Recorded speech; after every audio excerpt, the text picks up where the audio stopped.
welcome.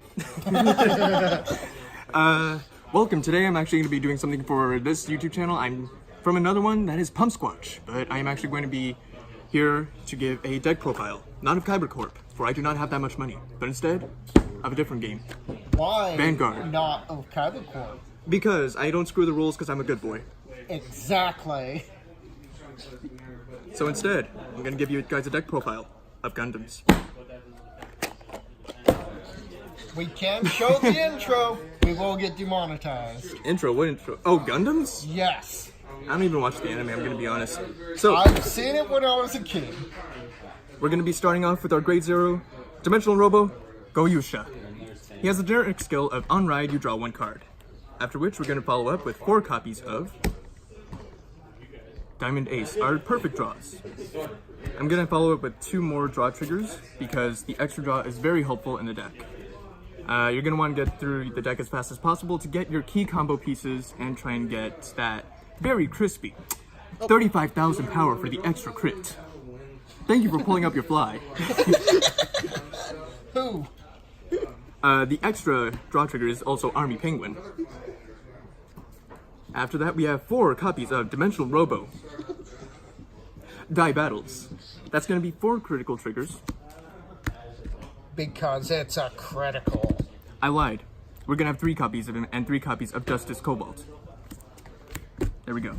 So that's going to be 6 crit and 6 draws so far. And we're just going to finish it up with 4 heals. For the Dimensional Robo, I swear these names, I can't memorize them. Probably doesn't help, I'm trying to read them upside down. Go Rescue. Grade 0 lineup is going to be starting Vanguard, and you're going to have 6 crit, 6 draw, and 4 heals. I feel like it's the optimal trigger lineup. You have enough pressure, and you have enough draw power from that. And next we're going to move on to Grade 1s. Grade 1s, we're going to start off with 3 copies of... He goes back.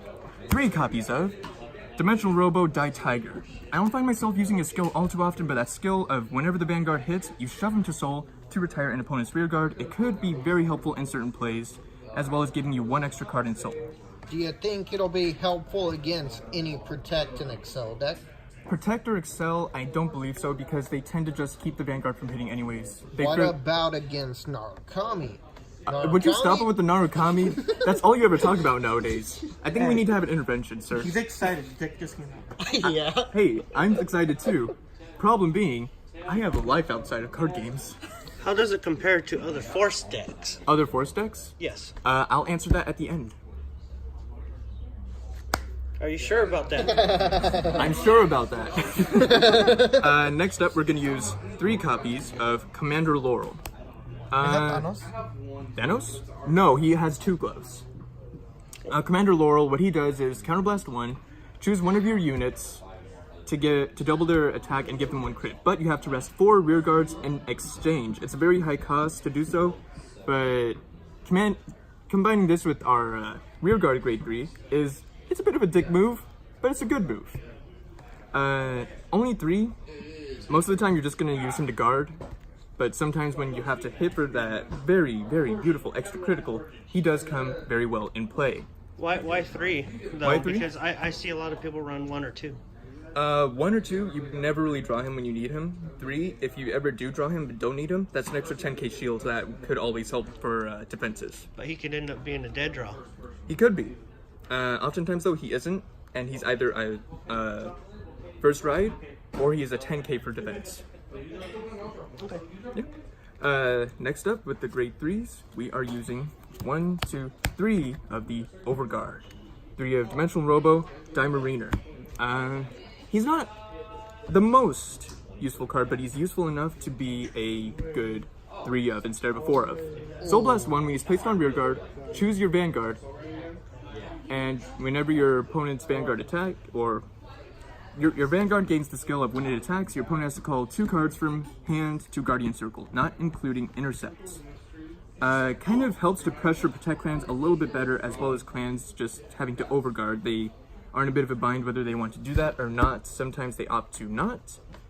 Most of the times, they will just drop that extra card, but that's still them losing advantage. So, is this the card you were talking about that goes well with Laurel? No.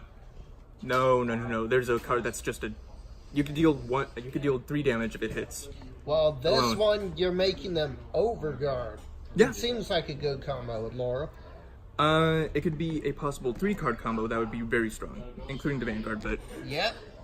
I guess I'll explain that after that. Yep. So next up, we have 1, 2, 3, 4 of Dimensional Robo, Die Brave.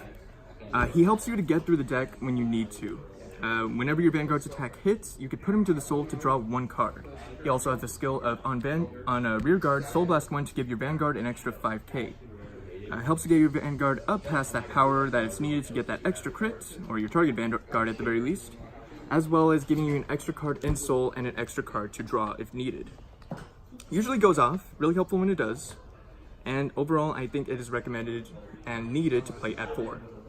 Next up are the grade 2s. Yeah.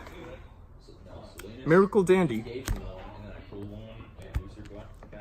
When he's placed on Guardian Circle, if your Vanguard is grade 3, he gains 10k shield. Very good for defense. He looks a lot like a JoJo character. That's because he is. I drew him myself, what do you think? You drew him? I may have cheated a bit. Yeah, okay.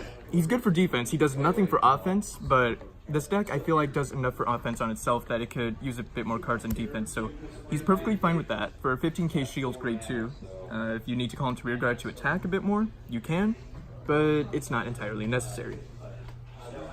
So we have that so far.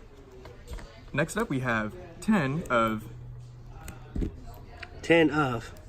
That's right, we have 10 of 1. Okay, we actually have 4. We only have 4 of Mad Scepter X. It's a giant card with guns. Think Batmobile, only a lot more futuristic. Generic 10k with 10k shield.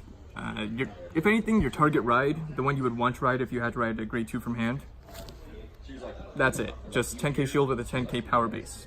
Next up, we have 4 copies of Dimensional Robo, Die Dragon. I don't even have to look at this one because this is a very key card of the deck. This is a very key combo piece. When he's called to rear guard, or actually when he's at all on rear guard, you could Soul Blast 1 to give your Vanguard 5,000 power. And if your Vanguard's power is at 30,000 or more, you increase his power by 10,000. Really good combo piece, really helpful for making those key plays that you need to in the mid to early game.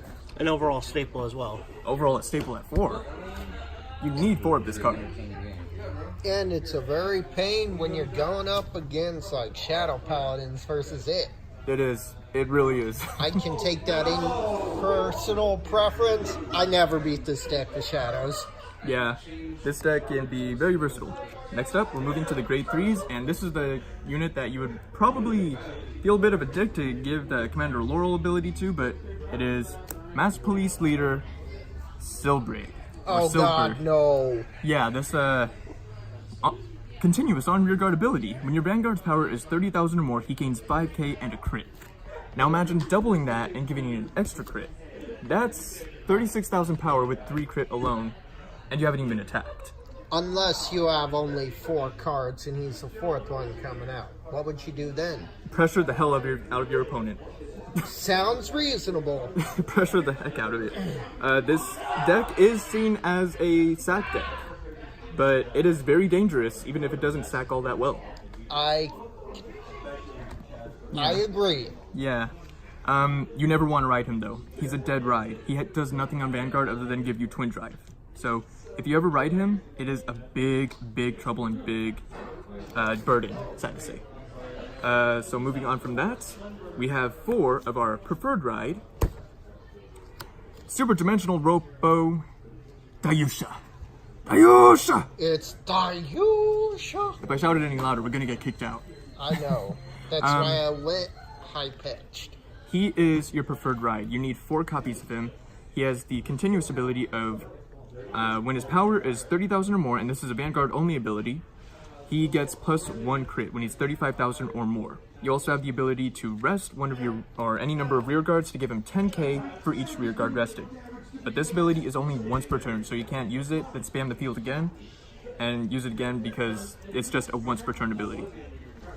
This is your first ride because he really brings out a lot of pressure on Vanguard Circle. It is absolutely crazy how much people will try to avoid that. If you just use his ability, or if you just have him at 23 from Force, and use the ability from that to give him an extra 5, people will pretty much guarantee guard this so that way you don't hit a critical trigger and deal 3 damage. But is it always wise to guard it? Usually, it would be wise, usually most of the time. And lastly, you have 3 copies of your final card in the deck.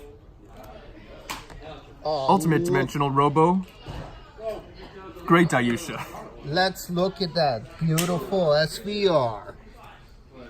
I'm a firm believer that you need at least... It's already zoomed in.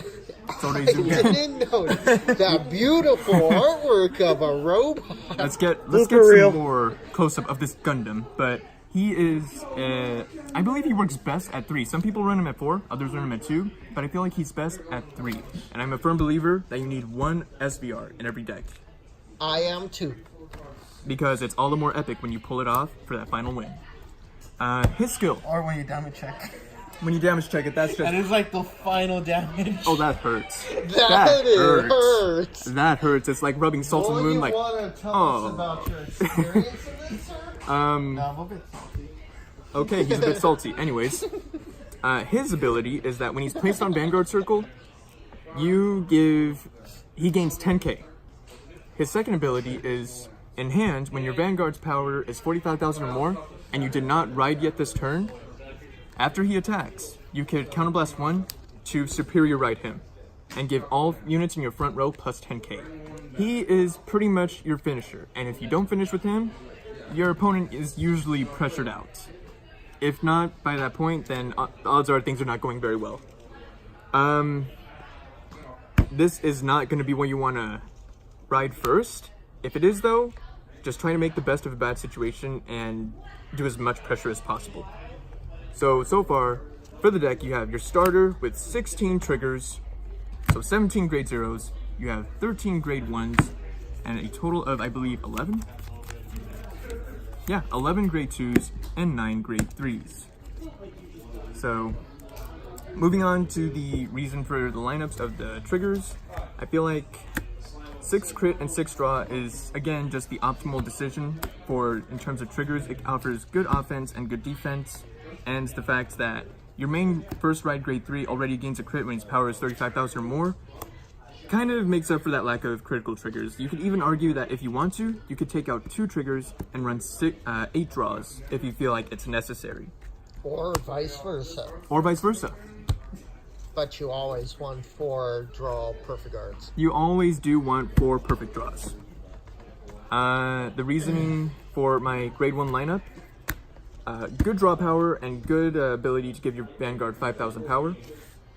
Good to make your opponent overguard and make them even more pressured for when your Vanguard has that 35,000 power and plus crit. Good for turning your rear guard grade 3 into a giant middle finger to your opponent. And good for soul. That's the main reasoning for that. Now, what would be your preferred ride? Preferred ride? There's really no bad card to ride in this deck. You can even ride the Commander Laurel, and it would be okay, because that is, again, just your first ride. This base 6k won't really hurt you too bad, unless your opponent just hard grade 1 rushes you at every opportunity they get. Which excels they're going to because they see the opportunity. They usually wait until you're higher grade to rush you, because that's when their combos can really go off.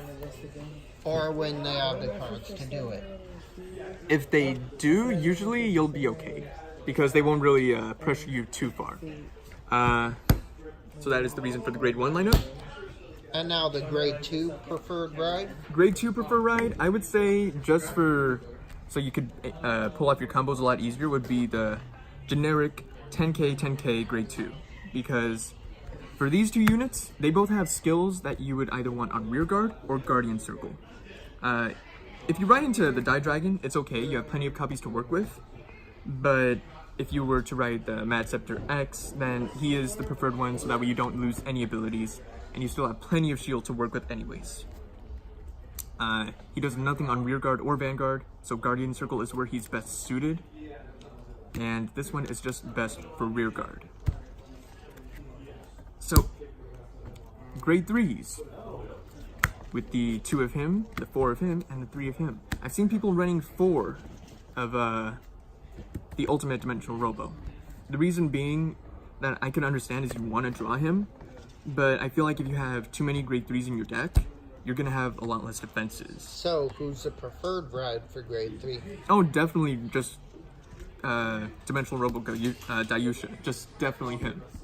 Because you ride him on Vanguard, you could call any unit to Rearguard and rest it, and that'll put him at 33k because you'll usually pretty much always give the first force marker to your Vanguard. So your Vanguard will be at 23, call a Rearguard, use his skill to rest it and give himself 10k. Let's say this is your next turn and you trigger check this one. What happens then? Your Vanguard needs to be at 45,000 to use his skill to superior ride. Most of the time, you'll be past 45,000. Perhaps. There's a lot of variables. Sometimes you want to, sometimes you won't want to. Like if your opponent's Vanguard is at 2 damage, then you don't really need to do that.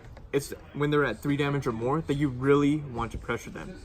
Because when they're at 3 damage, if you hit a critical trigger and you give all the power to Vanguard when your Vanguard's at like even just 28, they're going to be taking 3 damage, and that is a risk that most people are not willing to take.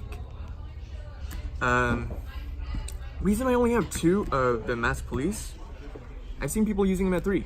Only reason I use him at 2 is because he's a dead draw when you draw him in your hand, and he can't be used on Vanguard. Only place he can really make an impact is on Rearguard. So I feel like 2 is a good amount. If your opponent just keeps going for him to try to kill him, it won't really kill you that much because by then you would have really just pressured the heck out of them. Would it hurt you bad if somehow Shadow Paladins ended up blowing up the card?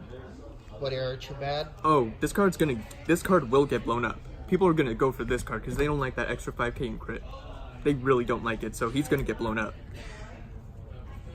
I used 3 of him, again, because I feel like too many grade 3s would be a dead draw. I don't like to run more than 8. I barely like running more than 9, but I feel like 9 is the perfect number for grade 3s because it gives you enough defense while offering a good amount of offense. So, some really good power plays that I want to go into really quickly before we end it. So, your main, well, pretty much any grade 1 would be a good grade 1 to use, but the main 2 that you're really going to like with your Vanguard are these 2. The reason for him being, Soul Blast 1, your Vanguard gains 5k. If your Vanguard's attack hits, you may shove him to Soul. Draw a card. Good for, again, just pressuring your opponent and also drawing a card. That beautiful, wonderful draw power. That beautiful, wonderful draw power. Yeah. Draw power. Probably didn't hear it the first draw. time. Him, just causing your opponent to overguard. You could call him behind the Vanguard, rest him, and put your Vanguard at 33. Because... preferably for that guy. Yeah, because his skill is to rest any number of units, and he gains 10k for each. So if you put him behind the Vanguard, Soul Blast, your opponent has to overguard, rest him. He's at 33. If you get a critical trigger, you can give it to your Vanguard, and your Vanguard will be past that beautiful 35 number, and gain a total ability to deal 3 damage on 1 attack. I've been up against those 1 guys that call out the grade 2s, give power to Vanguard, then do that skill to where they're getting the crit anyways. Right. It's a beautiful card. It really is. Beautiful. This is going to be your preferred ride for grade 3, and overall he offers a ton of pressure. With his ability to gain an extra ability to deal 1 more damage if his power is just 35,000 or more. So easy to reach. Extremely easy to reach. And overall, I highly recommend focusing hard on the Vanguard, just like hitting them unless you need to retire stuff. So, how do you think it'll go up against Neo-Nectars? Thank you for not saying Narukami. It would be suicide for Narukami to fight it. It really will. Neo-Nectar, I feel like it would have a bit of a difficult time because Neo-Nectar can have a field just like an Excel clan and have a hand just like a Protect clan, while also hitting those high numbers like a Force clan. It's basically the perfect all-around balanced clan. I feel like this deck wants to end your opponent as fast as possible. I think that's every deck. Yeah, but this That one, really is every deck. that you have a point. It is every deck, but the longer the match goes on with this one, the longer it's going to be that you're going to go without resources, and you just can't outlast your opponents as much. But at the same time, Neo Nectar can kill you with no resources because they killed their resources. Exactly. They don't care about their resources. Maybe in the next video I'll explain why Neo Nectar may have the best chance. Honestly, they do. They have the best chance against Dimension Police because they don't really have to worry. They really don't. But I believe that's it. Is there any final questions that we need to answer, or anything that we need to go over really quickly? Any shoutouts? No. How about subscribe? I said my to YouTube channel at the beginning. I said I'm Pump Squatch. Oh, okay. How about subscribing to PewDiePie? I think everybody else on the internet's doing that for me. Say no to the T-Series. Go pure PewDiePie. Unsubscribe to T-Series. Do it now. I am Pump Squatch. Goodbye.